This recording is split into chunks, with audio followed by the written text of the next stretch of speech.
This is my dad's 1969 Chevrolet Corvette. As my dad likes to say, it is totally original, except for all the parts that have been replaced. And it's all from a 1969 Corvette, except the wheels and the steering wheel. And everything on here is OEM, except for all the custom bodywork. So basically, the car is not factory. The car is not original, and the car is not entirely OEM, and it's not entirely all a 1969 Corvette, but it's pretty sexy looking. So I'll forgive my dad for that. So this is part 2 of this series. Part 1 is up here if you want to check it out. That's just an introduction and my dad giving a bunch of stories about what he's done to the car and all his modifications. So my dad bought this used. It has a 427 in it instead of a 350, and it has a manual in it instead of an automatic, and it's got a whole bunch of other things on it that is explained in the other video. And it doesn't need a whole heck of a lot to get running, but it has been parked since 1993, so that's a grand total of 27 years that this car has not been running. To start with, it needs a battery, it needs a condenser.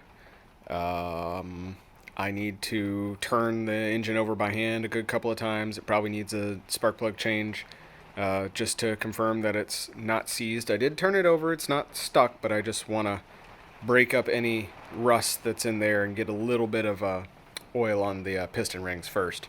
Let's see, I need to do a pressure test on the cooling system because I think the radiator might be leaking. There's absolutely no brake fluid in there. My dad's got some kind of special silicone stuff in there, so he's got to find some place to buy it. And there's no air cleaner in it, so we got to get one of those before we drive it anywhere because this garage is absolutely full of dust. So yeah, battery, condenser, air cleaner, brake fluid, pressure test on the radiator. That can wait. We can get this thing running without the radiator being in 100% operational condition. We just need a little bit of goo in there just so it doesn't overheat running it for 2 minutes. And we also need to check to make sure that the carburetor works. It was worked when it was parked, and none of the linkages are seized, so that should be good. But she may need a rebuild. Accelerator pump may be gone. Luckily, Dad has another Rochester in there, a parts Rochester in there, and a Holly right back in there. So we have options. He's currently figuring out how to get an air cleaner on there. He's going to have to build one out of a custom foam because this has a cool air box on it. Gets all the suck from in here. And it's got a whole special filter thing in there, and people are fleecing the absolute hell out of everybody online for stuff, so we're going to have to make a foam filter for that because we ain't paying $40 for essentially a pre-cleaner. But anyway, this is going to be a fairly long process, but I don't think there's anything major we got to do. Oh yeah, and the dashboard's out, so we got to put that in. So dash, battery, air cleaner, condenser, dump some water in the cooling system, put a little bit of brake fluid in the brakes, and send her. Here we go.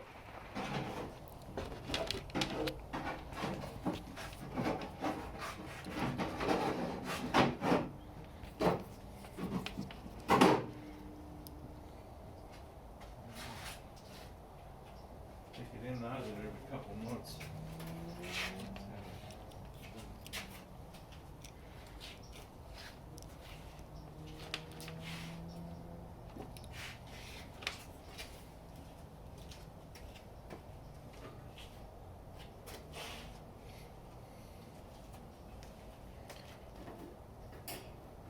Yeah, that one definitely seems to be pretty suck. That came off the shelf. Yeah, it's very slow. This guy that was in the car was pretty good. Just as good as this brass one.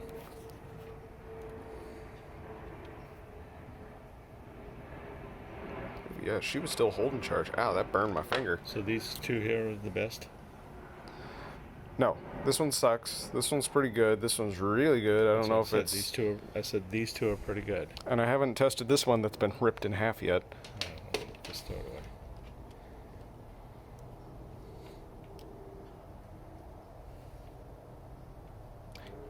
Oh, don't do that. You're touching... actually... Yeah, that one's just about as bad as... Okay. The other one. This one and this one are no good. Yeah. These two are right. This one is missing the hoopy. What? Hoopy guy. Oh, the bracket is. So we can go with this one. Real quick. See, that does something. sure what the hell this was off of anyway. I don't know. Found It's this in one brass. of the boxes. Yeah, it's totally different than the other It's a three, smaller and I one, know the too. other three from the Corvette. So we won't use that one then. Oh, hey, I have a thing for this. Oh, wait, shit, your car's fiberglass. You've doomed us. I haven't met anyone.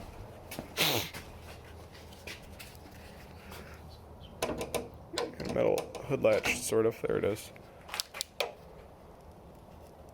Yeah, you've got your wire is still attached right here, I see that. and you got the bracket down there on the right side. So you can undo this. Yeah, so we'll take the coil out. And then you can get to it easily. What do we think that is? Flathead.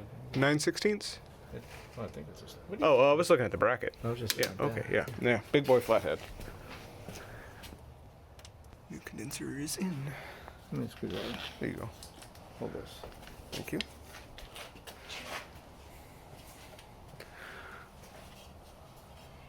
It's got self tapper on it.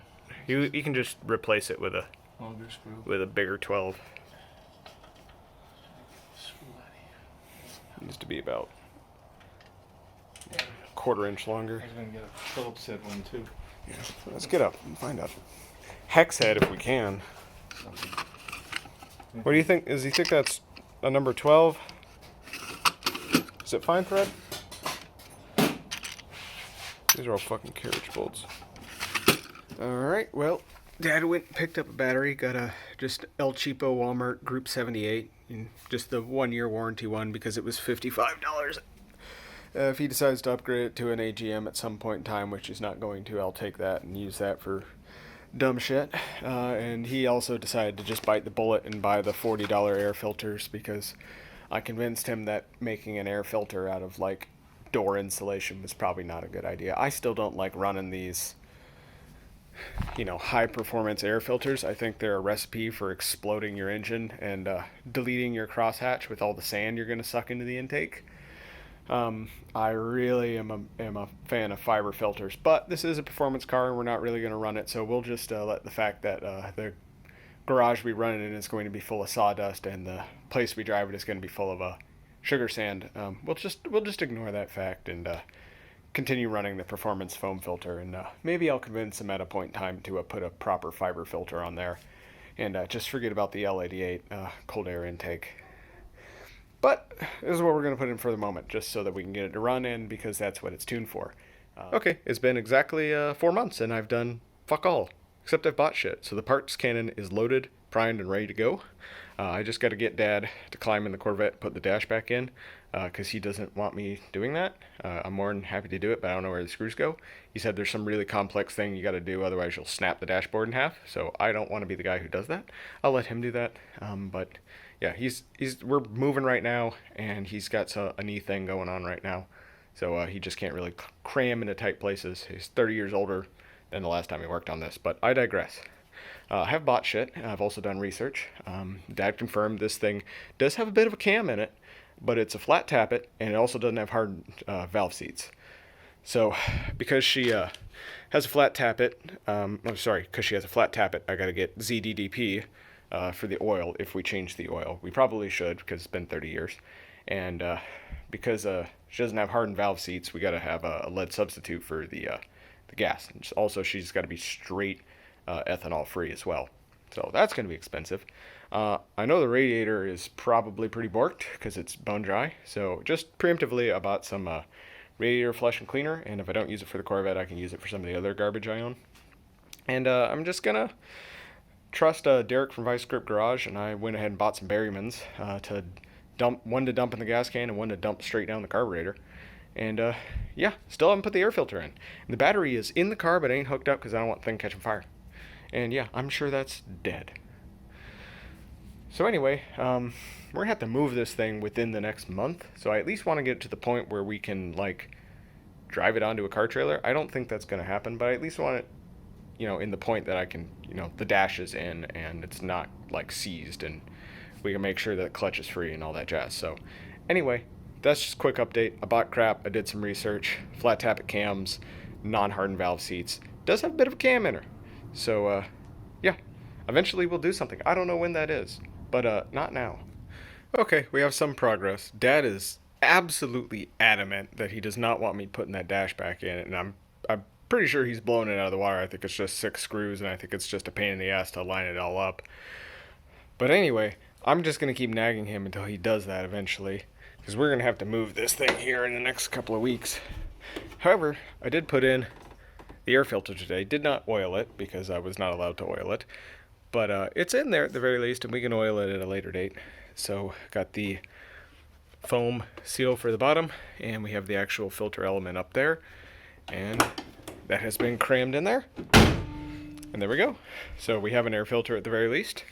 Alright, so in the meantime, I think the next thing I'm going to need to work on is the fuel system. So thankfully it looks like it's really easy to get to all the fuel lines. There is the return line and the supply line, and then here's the line from the fuel pump up to the carb. These are mostly rock hard, and they do have smuts stuck to the bottom of them. Also, this is a glass filter. Those like to fail and then spew gas all over your exhaust manifold and set the car on fire. C3s are notorious for that. So we're going to replace that with a plastic filter or a metal filter. One of the two, depends on what I'm not cheap enough to buy. And yeah, so general plan is to disconnect the,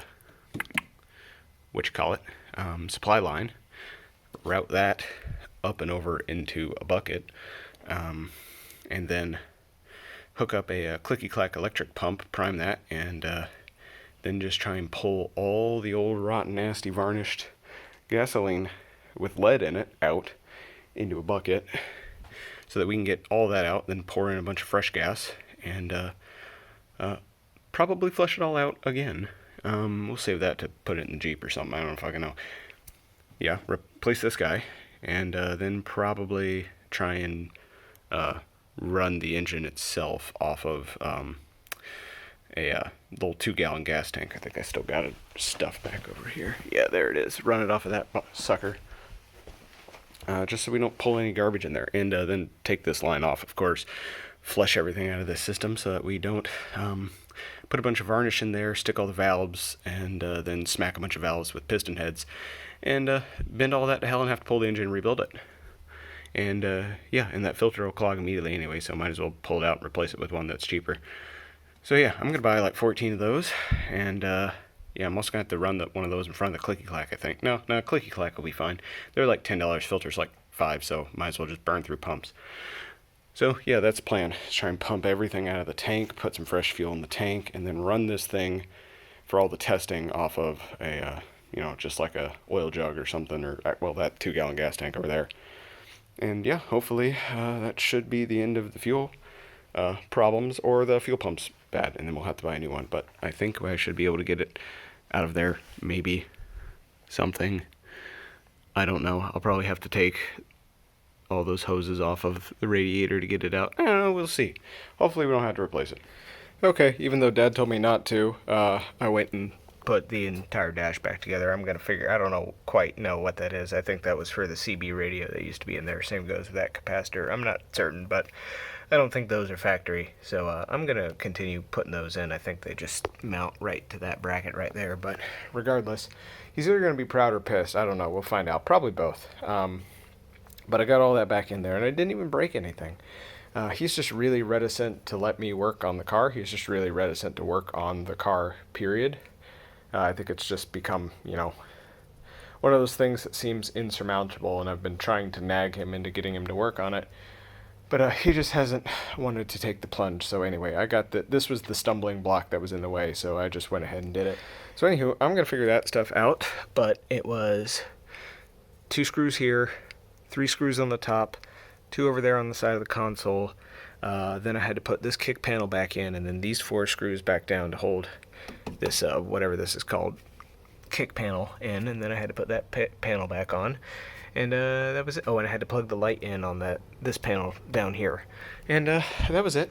Fought me a bit getting the dash part in position to line it up, but after that, no big deal. Oh, and 2 bolts to hold this on. I need to torque those down. Thank you for reminding me, Tom. So anyway, I'm going to get back to it. Alright, torque the bolts on the steering column. That would have been bad if those fell out.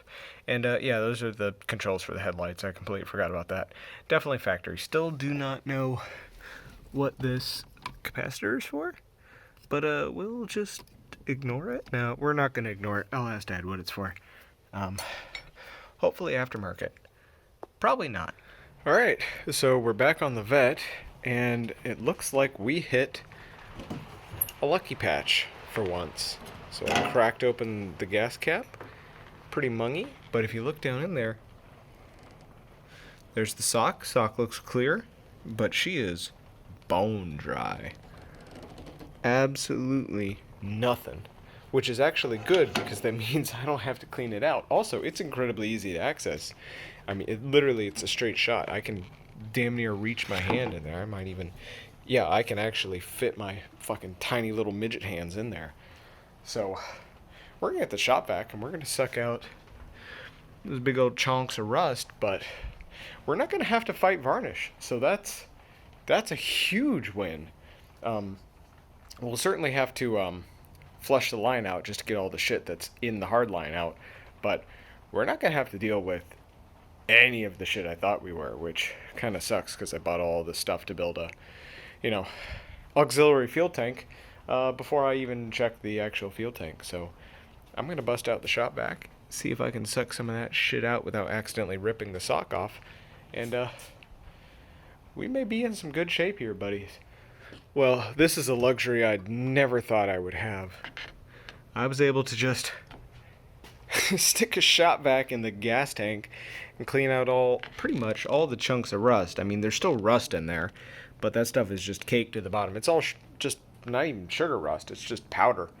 That's something half dozen fuel filters can't take care of. So I think fuel system wise, I think we're good to just throw some gas and some lead substitute in there and call it a day, so long as the fuel pump works. That's way less of a problem than I thought. It's just a matter of changing the fuel filter and the fuel lines when those inevitably rip. And yeah, I think we're good. We're not gonna have to deal with any varnish. That's fucking awesome. Okie dokie. I got my dad's spiffy chrome fuel filter out of there. We'll save that for for if it ever becomes a show car again. And I'm throwing this steel Wix filter on there, so it's period correct, rather than one of the plastic ones I have over here. And we're just gonna cinch those hose clamps back down. The rubber's actually still pliable by some miracle, I guess, because it's never seen ethanol before in its entire life, and we're gonna keep it that way. Yeah, that didn't fight me at all. So things are going really well, which is scaring me. That means something must be horribly wrong. I think I'm going to try and turn the engine over, see if I can get a whole, most of a rotation out. And then I'm going to see if I can take a spark plug out. We may just do everything on this side just to check, see if we got any rust on any of the plugs. And if everything's looking good, then shit, we may just dump coolant in it, dump some brake fluid in it, and fire it up. Shit, it's going too well. Alright, here is the rear plug off of bank 2, back down in yonder. Thankfully Corvettes come with this handy spark plug boot holder tool. Let me just scratch the paint on the fiberglass right there. Plug is dirty, very dirty. Seems to be running rich, but plug looks good. Plug looks fucking awesome, not a lick of rust on it. That's horrible. So I'm gonna pull the rest of bank 2. We got I forget how it is in a V8. Is there 2 exhaust strokes and 2 intake strokes? That sounds right. Yeah. Anyway, we're just gonna keep pulling plugs until I find the rusty one. That's the exhaust stroke, and we'll see how bad that one is. All right. Here's number 7. The electrode looks a little corroded, a little rounded there. But same sort of story. Still quite oily, actually. So she must have been burning oil. Yeah. But otherwise, no rust. So that was 6. We just did 8. So I'm going to move on to 4 and 2 and see if anything changes. Here's number 4. Much of the same. I don't know if that's supposed to be there. But just looks really fucking oily. That one looks much better than 6. 6 had Had a round spot on the back. This one's a lot more crisp. Okay, so I think we found the exhaust stroke. So I'm having to use this I'm having to use this wrench to take out the spark plug. It's, it's not tight, but it's got resistance, and it's just enough that with how little room I have down here for my hands and how slick this chrome socket is, I can't spin it. I think it might be finally to the point where I can, but it's got like a passive, 8 to 10 foot-pounds of torque on it. Yeah, I can just barely spin it with the room I got. So I'm going to assume this is the exhaust stroke cylinder, and that this guy's going to be rusty. But she's coming now, so let's get a look at her. Just a second. There we go. Last couple threads. Or we have a leak in the head from the cooling system, one of the two. Alright, moment of truth. You're going to see it at the same time I do. Oh, there's nothing going on there. Must have been cross-threaded. Wow, that looks even cleaner than the other ones. Yeah, okay. Yeah, there was just sand in the threads. Sorry, didn't have that in frame. That's all it was, just some smuts. Looks like this guy got dropped at some point. Yep, dear old dad. Plug looks good otherwise, though, so we're just going to cross-thread that back. Oh, yeah, you can see it. Definitely a little chunk of metal or something, or maybe a spider web. I'll take a quick look at that, and I guess we'll move on to bank 1 now. Alright, here is cylinder 5. Just checked 1 and 3, more of the same. No issues, no problems. They all look the same. Black and kind of greasy, which is exactly what I want to see. Well, not so much black, but greasy is a very good sign. Not a lick of rust on any of them. Don't know if I'm going to get 7 out, because it's down there. You can't even see the plug wire. There's the plug wire. There. Not certain I'm going to be able to get that out. I don't think I can get my hand behind the vacuum canister. But, we'll give it a whirl. Alright, there's number 7. All of the plugs are clean. That's fucking awesome. I guess I'm just going to roll the engine over a couple of times. Yeah, that's all I'm going to do today. Shit. She may be a runner. She may just be a, tank of gas and she'll touch off. Tank of gas, spray some, I've even got 2-stroke gas in a jug. She's just spray some gas, get her run till the carb primes, and just hope the fuel pump works, and that may be it. Fuck. Man, that's just nice. I've jinxed it all, but it's nice. I can dream. Okay, well, I tried spinning her over, and I think I got 1 compression stroke out of it. Maybe like, I don't know, 30, 45 degrees, something. And, yeah, she's a big block, and she's got some compression on her. So we have compression because I just started tightening the crank bolt, and it took all I had and about picked up one side of the car to finally get it to spin. It doesn't really have any sticky spots. It just has compression. So that's good to see. With how great the spark plugs looked, I don't feel bad at all doing what I'm doing right now. Just turn it over dry. I think we have plenty of oil on the cylinders, and hell, I wouldn't even feel. I don't see any reason for me to not huck a battery in this and squirt some gas down the gullet, leave the choke on, and just see if she touches off. I mean, I guess I should probably check. It's a manual, and there's got to be transmission fluid in it because it's never leaked out underneath. So, shit, I don't see a reason why not. Yeah, that's probably what we're gonna do. Okay, so one last thing. I went over here and I switched this to a plastic fuel filter because I realized I don't want to ruin the metal one with all the crap I'm going to suck out of the tank and what's going to come out of that fuel pump, so I switched over to one of the disposable plastic ones. And whenever we decide to run this thing, we're going to prime the system and filter everything out. So I'm going to hook up about 5-6 foot of line to this, run it out this way and into a jug. And we're just going to run and flush out the system until it looks like we're pulling clear, and then we'll swap out the fuel filter with something, once we test run it and get it going, run it as long as we need to, then we'll swap out that fuel filter for, another plastic one, and then we'll run that, and once we get a few tanks through this thing, then we'll go back to the metal one. We may even go back to the glass one. Probably not, because those things are hella unsafe. But just swapped a plastic one on there. I think that's a Wix 33003. Yeah, 33,003, whatever it is.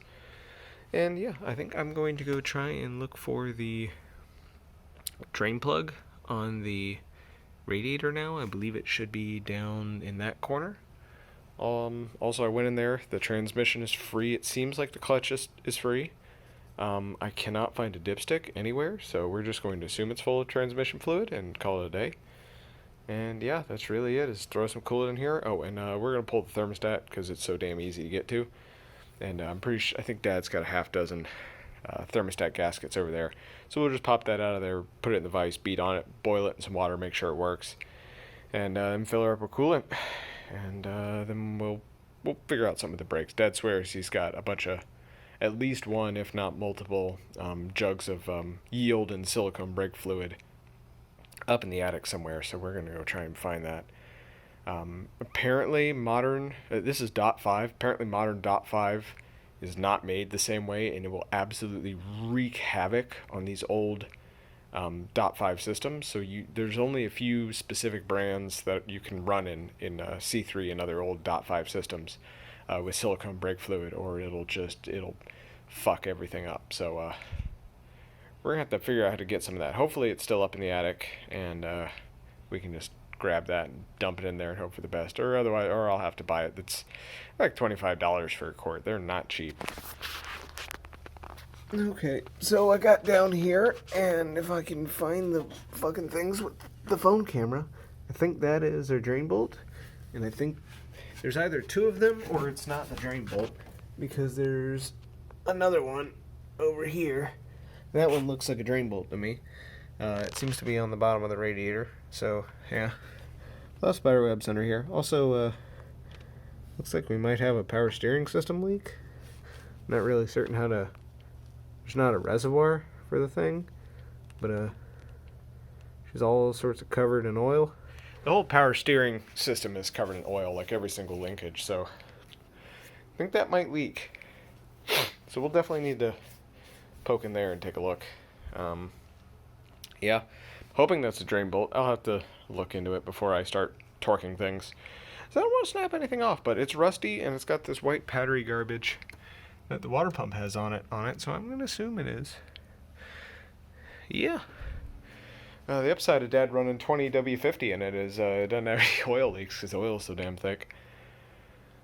Alright, yeah, but probably going to look into the cooling system next before we try and test run it. And when we do try and test run it, we're going to try and purge anything that might be in those fuel lines out. Yeah, just more procrastination. Just what you wanted. Okay, I googled it. I feel like a dummy now. There's the power steering reservoir. It's behind the alternator, buried underneath the radiator hose, right in this most convenient place to check it. So we'll pop this off and see if there's anything in it. Holy fuck. Do I have a dipstick? That would be nice. Oh, I do. Oh, and I can't take it out. That was great. Thanks, GM. There it goes. Yeah, bone dry. Oh, yeah, she ain't got nothing in her. Yep, definitely power steering leak. So, add that to the list. Well, I went to look to see if we have a thermostat gasket, and look at that.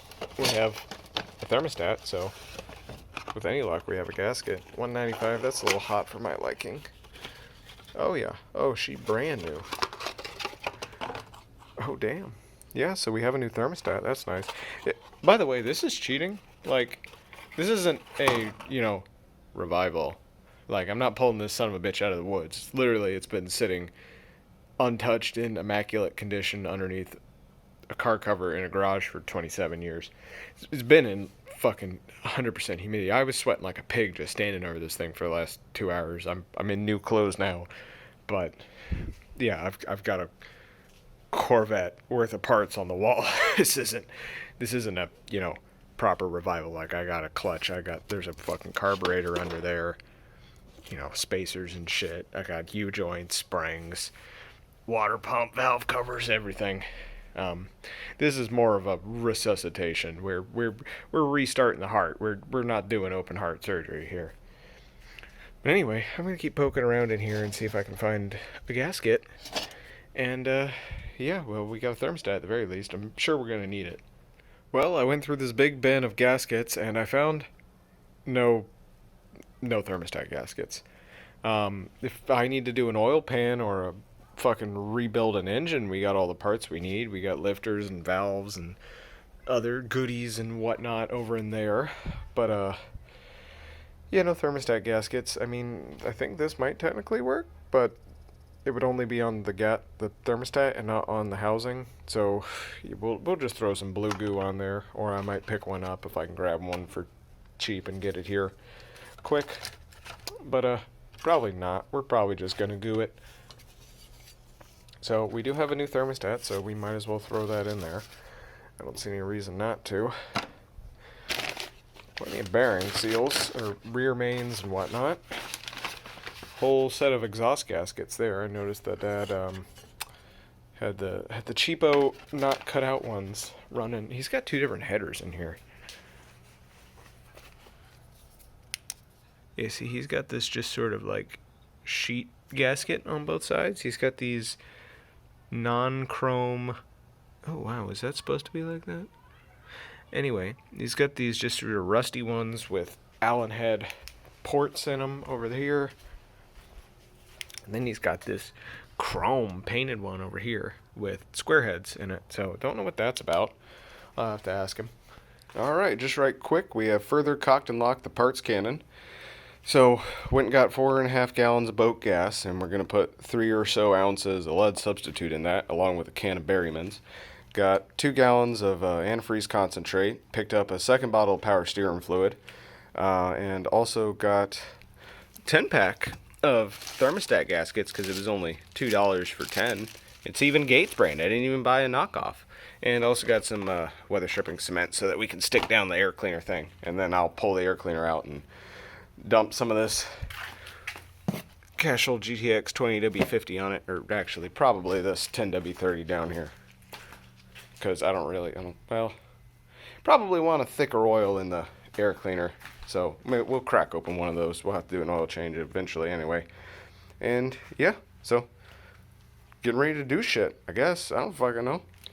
Alright, gas is mixed. The Berryman said not to mix it any stronger than 1 ounce per gallon, so we just dumped 4.5 in there, and we'll call it good. Yeah, exciting. Okay, so we're gonna do a little test.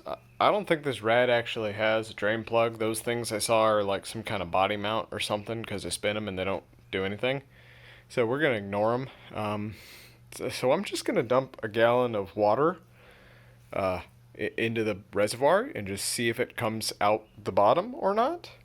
And I'm also going to dump a quart of power steering fluid down into the power steering pump, and we'll see if it stays there or not.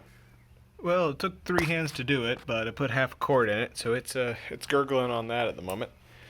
So, at the very least, the pump won't run dry, which I'm more concerned about than having power steering. Well, at least at the moment. Can you go in here, you fucking thing? God, this is in the absolute shittiest spot possible. I never would have found that if I hadn't seen the leak. Anyway, we're just going to go dump a gallon of water with a whiff of antifreeze in it over here, and we'll see if any of this leaks out. Are you ready to see my expert pouring skills here, everybody? Stand back. You're going to be amazed. I can pour a gallon of coolant without getting a single drop into the radiator. It's amazing. Well, there's a gallon. I'm sure she takes well more than that, but I'm not willing to pour antifreeze in this fucking thing yet. So, yeah, that's not a leak, that's just me. So I guess I'll just let all this sit overnight, and we'll see if anything goes down. that guy was right up to the bottom of the reservoir top, and can't see this. So I may just keep refilling this and fill it up with here tap water. We have really good water where I live, so I'm not worried about any sort of minerals or anything in it. I'm just all butterfingers tonight.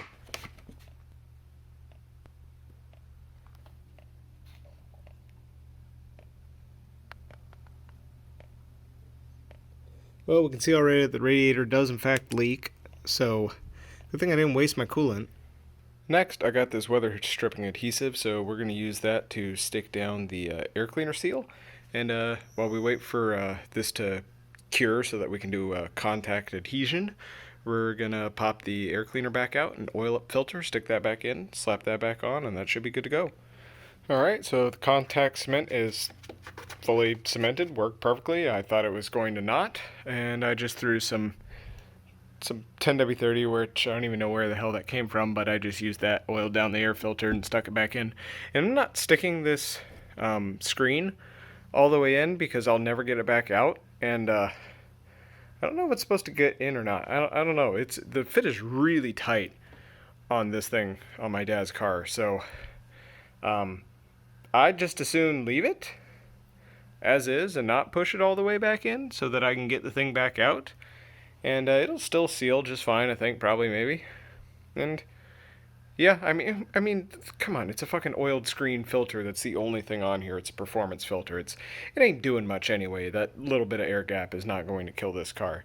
It's the frame filter that Dad has on there that's going to kill this car. But I digress.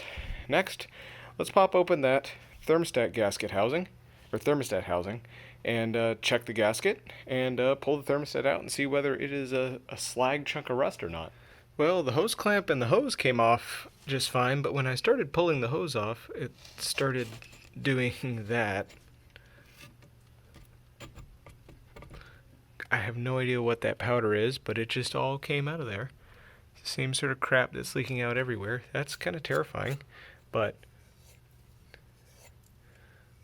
corrosion doesn't feel bad. I feel the outline of a thermostat. So we're going to crack these 9/16 off. Hopefully not break them off. Oh yeah, that just came right out. So did that one. So we're going to get in here and inspect the thermostat. It may just be fine. Well, thermostat housing popped right off. I just gave it a yank and it just went pop. Didn't even rip the thermostat. Smooth as a baby's buttocks. I don't see like it's just some surface corrosion. Oh, this is kind of bad actually. We'll ignore that. So it looks good on this side, so that's all that matters. Bolts aren't horribly rusty. Gasket didn't rip. That might actually come off. So I'll get the razor blade. I'll start working on the edges of that. And we'll just shove a screwdriver under there and pop her off. Alright, so I popped the thermostat out, and I even saved the gasket. That's kind of ridiculous. And I mean, it's good enough. I'm just going to throw this right back in. And the thermostat looks fucking brand new. And on top of that, it's a Robert Shaw 160 degree. Yeah, I mean, that's a 195. And I mean, just considering how old it is, I wanted to run like at least a 180, so yeah, I'm just going to stick this right back in. I have no reason to change that. That was entirely unnecessary. Yeah, it had just a little bit of blue goo on it just to seal it. And yeah, I'm not even going to clean up the old shit. I'll peel these edges off, but I mean, considering the rest of the cooling system, I'm just going to stick that right back on and pretend we never even took it off. Okay, so pulled the distributor cap off now. Rotor looks fine. Definite scrotage up here on the cap on all the contact points, so I'm going to get in there and file on them with some 300 grit. Looking down in here at the points themselves, I can't really see them all that well. I got to go get some to pull them out, but I think they're probably fine. But I'll take a closer look and I'll sand them up too if they happen to be scrody. Okay, that's been done. The points had some white crud on them, so I just went ahead and filed them because I'm already in here. Got all the contact points and the rotor as well. No real issue there. Line this sucker up. There we are. And I just lost a pick behind the cowl. Great. Anyway, I gotta fish that out now. Also, if you remember back to the beginning of this video, which is easy for you because it wasn't 4 months ago, for you, Dad said that he stole the condenser off of this for random work trucks, for random Chevy van to get home when they were working on our floors here back forever ago. That shit is not on. Yeah, he didn't steal the condenser. He stole a capacitor over here off the side. I learned that on the C3 there's like 5,000 capacitors, and they use those sort of as like voltage regulators all throughout the car. So like to just smooth out pulses from the alternator and the battery, they would just put condensers places, so to like eliminate like electrostatic noise in signals. So this, I have no idea what this capacitor we replaced is for, but it is bolted to this guy right here, the ignition coil, and it just goes down somewhere into there. So it's not the condenser because it's still in there. But anyway, we replaced that. I'm going to go fish that out, and I'm going to make sure this sucker fucking fits back on. Alright, distributor cap is back on. I fished this guy back out. And we ain't got much left on the list. Just hook the battery up, confirm spark, dump as much water in the radiator as it'll hold, and yeah, just send it. And then once we get it running, just, you know, top up power steering pump. And oh yeah, and the brakes, of course. I gotta add that to this side of the list. I got a whole another backside, but I already did about 2/3 of it. So, and find the brake fluid, because I don't want to start this thing up and find out it's in gear and not have a way to stop it or anything. I mean, I got a parking brake and I got a clutch, but whatever. I just would rather put brake fluid in it, you know, sooner rather than later. Okay, so I've just gone ahead and put damn near 4 gallons of just tap water in this thing just to test on it, and notice one thing. The leak down there on the radiator has slowed considerably. I think enough junk migrated down there that it you know, just plugged itself, you know, nature stop leak. Also, my gasket I saved on ain't really gasketing, so we're gonna have to do some open heart surgery on the cooling system, and by that I mean just replace a gasket while water's gushing everywhere. Again, by some miracle, I was able to just pull the thermostat housing gasket off, and the water level was right at the bottom of the thermostat. Yeah.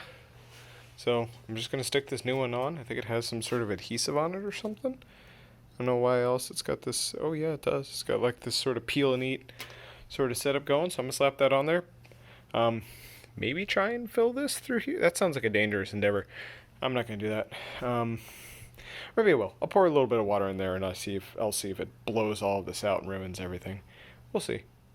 Alright, well that's back on, and as far as I can tell, the new gasket doesn't leak, so I'm just going to dump water down the upper radiator hose and until it starts flowing out of there. Or out of the intake or something, I don't fucking know. I'm going to just dump water in it. Alright, I got the cooling system as full as I can possibly get it, and I think in total she took about 4 gallons. New gasket is holding. Not much air in the line, it's just in there. And, you know, that can be bled out. And I've just got my oil catch under it. And that's all the water we've dripped through that entire, like, 15-minute endeavor. And that includes all the stuff I dumped onto the ground myself. So, I think nature's stop leak, aka rust, and whatever the hell this tan powdery garbage is leaking out of every single gasket on the cooling system, has just taken care of the leak. And oil cooler is or air cleaner is lip dripping oil all over things, so that's nice. I definitely over oiled that, but like, I give a shit. Oh, also, just before I finish up for tonight, I just googled it. That capacitor on the ignition coil is for the radio. It's entirely unrelated to the ignition system. It's just bolted to the ignition coil for some strange reason, so I don't know why it's there. Alright, so she sat for a little over 12 hours now. Let's see how much we lost. Oh, I don't think we lost practically any more water, so looks like nature's stop leak did the trick. Nice. Alright, so I'm just preemptively airing up the tires. The two on the passenger side were actually sitting right dead on 32. The rear driver was 27, and the front is 11. So this is our only problem tire, other than all of them being old and dry rotten and having flat spots. So I just put, what was that, 5 psi in that one, and we're going to fill this sucker back up, and we should be good to go. I think Dad filled these up like 2 years ago, so I mean, 20 psi over 2 years ain't all that bad. Alright, so we have a new slight problem. Went to put the battery in, and that guy right there was seized shut. Did not want to turn, so I've had it marinating in a liquid wrench over the last, was it about 24 hours? Oh, hey, there's a lot of rust in here. That's not rust. But there's a hole right there, apparently. I think this thing leaked battery acid because there's all this white mung down in there. So, yeah, that's been marinating. You see that hole down there? There's a nut on the back of that. I don't know if it's captive or not. I'm going to assume it's not. Dad said he just never fucking used that clamp down in there. And I don't even know if that thing will even, be clamped by it. So, we'll see. I also brought out the voltmeter so I could test the voltage on the battery because it's been sitting in here for like a year. So, yeah, we'll poke at that real quick, and we'll crank on that again, and we'll see if it fights or not. Alright, so we got that guy out, and then battery in, and that guy back in, and I have been in here for a grand total of 5 minutes, and I am absolutely fucking drenched in sweat. The camera's not picking it up, but that just came off my forehead. Welcome to Charleston, where the humidity is higher than the temperature, and the temperature is in the triple digits. So I'm not going to hook her up because I don't want the car to catch fire. And I did all this work, and you can just fucking pull the battery out because the battery is smaller than the clamps down there because the batteries were a lot fatter back in the day. So yeah, that was great. That was a total fucking waste of time. But at least that bolt's free now. Alright, it's been a week. Put another 4 ounces in the power steering fluid. And miraculously, radiator's full. I don't know if that comes out, but I'll grab a flashlight. He's full up. A little bit of grease on top, but that hadn't dropped a drip. So that's nice to see. Power steering went down 4 ounces, and that's either because it's leaking out of the leak or because it's just percolating. I'm going to assume it's percolating and not worry about it. But the thing we're doing today is just getting into the brakes and cleaning out all the crud that's stuck up in there where all the brake fluid dissolved. And it's just got dust and such up in there. And so we're just going to suck as much of this up as we can with the shop vac and call it a day. Okay, we got .5 silicone brake fluid, and I had to get the special old school flavor because apparently the new .5 or .5.1 or whatever the hell the new stuff is, like, destroys all the seals in old cars. So I had to spend an unholy amount on 2 quarts of yield and compatible .5, and we're just going to dump some of that in the master cylinder, bleed it, and then hope the brakes work. And if they don't, well, I guess we'll have to figure out how to bleed this thing. We'll have to bleed it at some point, but I just want to have some brakes when we start it so that we can, like, test drive it and not run it into a tree. So anyway, it's not even 4th of July anymore. It's the 9th. I don't think these people have calendars. But anyway, we got brake fluid now. Alright, well, we're going to call the video here. It's running rather long, so I might as well just chop it right now. And, yeah, tune in next video when we get the brakes bled, test the starter, check ignition, and hopefully fire up, and if the clutch works and the brakes work and we have ignition, go cruise her around the block a little bit, pull her back in, get her in the car trailer, get her moved out to the other house, and then we can actually really dig into her and get her roadworthy again. So stay tuned. But this is where she ends for now. So if you like this video, you want to see the rest of the series, go down there, like, comment, share it with your friends, and go down there, smash that subscribe button so you can see the rest of this saga. And until next time, I'm out.